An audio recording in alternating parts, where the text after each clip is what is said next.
दोस्तों, आज हम बात करेंगे ओवरथिंकिंग के बारे में। ओवरथिंकिंग क्या होती है, इससे हमें क्या नुकसान है और इसका क्योर क्या है। क्या आपके साथ भी ऐसा होता है? आप थके हुए हो, आपको नींद आनी चाहिए, पर आपका दिमाग ओवरथिंक करना स्टार्ट कर देता है। वह कोई पुरानी बात, कोई छोटी सी गलती या आने वाला कल, सब कुछ बार बार घुमाता रहता है। इसे ही कहते हैं ओवरथिंकिंग। यह कोई बीमारी नहीं है, ना ही कोई कमज़ोरी। यह बस एक मेंटल लूप है जिसमें लोग फंसते चले जाते हैं।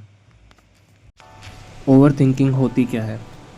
ओवर थिंकिंग तब होती है जब दिमाग किसी एक बात पर ज़रूरत से ज़्यादा ध्यान देने शुरू कर देता है।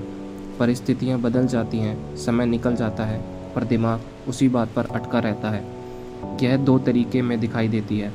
पास्ट बेस्ड ओवर थिंकिंग, जैसे ऐसा क्यों किया, उसे क्या लगा होगा, मैंने ऐसा क्यों बोल दिया। दूसरी फ्यूचर बेस्ड, अगर ऐसा हो गया तो, अगर मैं फेल हो गया तो, अगर ये प्लान ख़राब हो गया तो। दिमाग जवाब नहीं ढूंढता, बस सवाल बढ़ाता रहता है। आखिर ओवर थिंकिंग होती क्यों है? दिमाग का सर्वाइवल मोड। दिमाग हमेशा प्रिडिक्ट करके सुरक्षित रहना चाहता है। अननोन चीज़ उसे डराती है, इसलिए वह हर पॉसिबल आउटकम को सोचने लगता है, पर मदद करने की जगह वह उल्टा डिस्टर्ब कर देता है। कंट्रोल करने की कोशिश।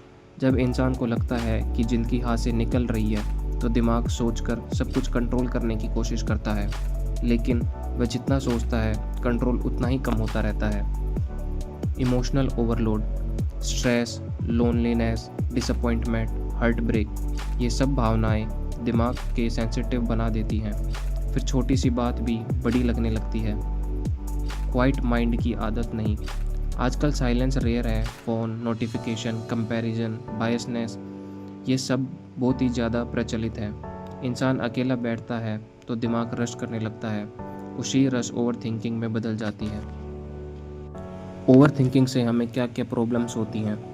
सबसे पहली प्रॉब्लम जो कि कॉमन है, वह है नींद की समस्या। सोने की कोशिश करो, दिमाग बोलता है नहीं, अभी नहीं, थोड़ा सा और सोच लेते हैं, और वह इसी लूप में फंसता चला जाता है। डिसीजंस लेने में डर। छोटी चीज़ों पर भी फैसला लेना मुश्किल हो जाता है। Self doubt. ओवर थिंकिंग धीरे धीरे कॉन्फिडेंस को खा जाता है। इंसान अपनी ही क्षमता पर सवाल उठाने लगता है। एंजाइटी, दिल तेज़ धड़कता है, बेचैनी महसूस होती है, और माइंड हमेशा टायर्ड रहता है, चाहे आपने कुछ किया हो या नहीं। रिलेशनशिप में गलतफहमियाँ। उसने ऐसा क्यों कहा, वो बात का जवाब क्यों नहीं देता, वह देर से रिप्लाई क्यों करता है, और भी बहुत सारी रिलेशनशिप से रिलेटेड गलतफहमियाँ होती हैं, जिसे ओवरथिंकिंग स्टार्ट होने लग जाती है। प्रोडक्टिविटी का गिरना। मन में इतना शोर होता है कि फोकस करना बहुत ही मुश्किल हो जाता है। ये सारी प्रॉब्लम्स ओवरथिंकिंग की वजह से होती हैं। ओवरथिंकिंग को कैसे रोका जा सकता है? माइंड को बिजी नहीं, प्रोडक्टिविटी कामों में इंगेज रखो। काम की एक छोटी लिस्ट बनाओ, एक बार में एक ही काम करो। जब दिमाग को डायरेक्शन मिलता है तो वह अननेसेसरी थिंकिंग कम कर देता है। फिजिकल मूवमेंट, वॉकिंग, स्ट्रेचिंग और कोई भी छोटी मोटी एक्सरसाइज जिससे आपके शरीर का जाम ब्रेक हो सके। बॉडी मूव होती है तो माइंड रिलैक्स होता है। ओवर थिंकिंग को नोट करो। जब कोई थॉट बार बार आए तो उसे अपनी नोटबुक में लिख दो। दिमाग कहता है ठीक है, इसे संभाल लिया गया है, और वह ओवरथिंकिंग के लूप से बाहर निकल आता है। वर्स्ट केस को एक्सेप्ट करो। ओवरथिंकिंग का फ्यूल है फियर ऑफ अननोन। एक बार वर्स्ट केस सोचकर एक्सेप्ट कर लो, दिमाग सेटल हो जाता है। अपने आप से ये सवाल पूछो कि क्या ये बात 5 साल बाद मायने रखेगी, तो आपको उसका आंसर मिल जाएगा।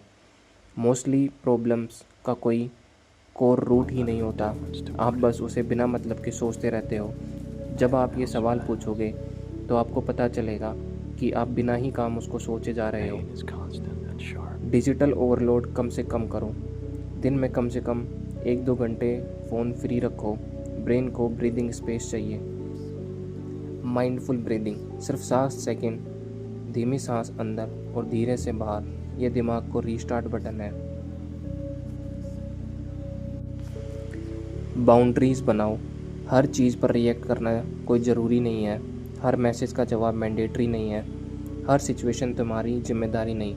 तो अपनी बाउंड्रीज़ बना के रखो और उससे बाहर मत जाओ, ना ही किसी को उसके अंदर आने दो। ओवर थिंकिंग एकदम से ख़त्म नहीं होती, पर उसे समझकर और अवेयरनेस के तहत धीरे धीरे शांत किया जा सकता है। हर छोटे एक्शंस और हैबिट आपकी ओवर थिंकिंग को कम करेंगी, माइंड को शांति देंगी। जब आपका माइंड शांत होता है तो इंसान खुद को थोड़ा ज़्यादा समझना शुरू कर देता है। उम्मीद है दोस्तों आपको वीडियो अच्छी लगी होगी, आपको इससे कुछ हेल्प मिली होगी।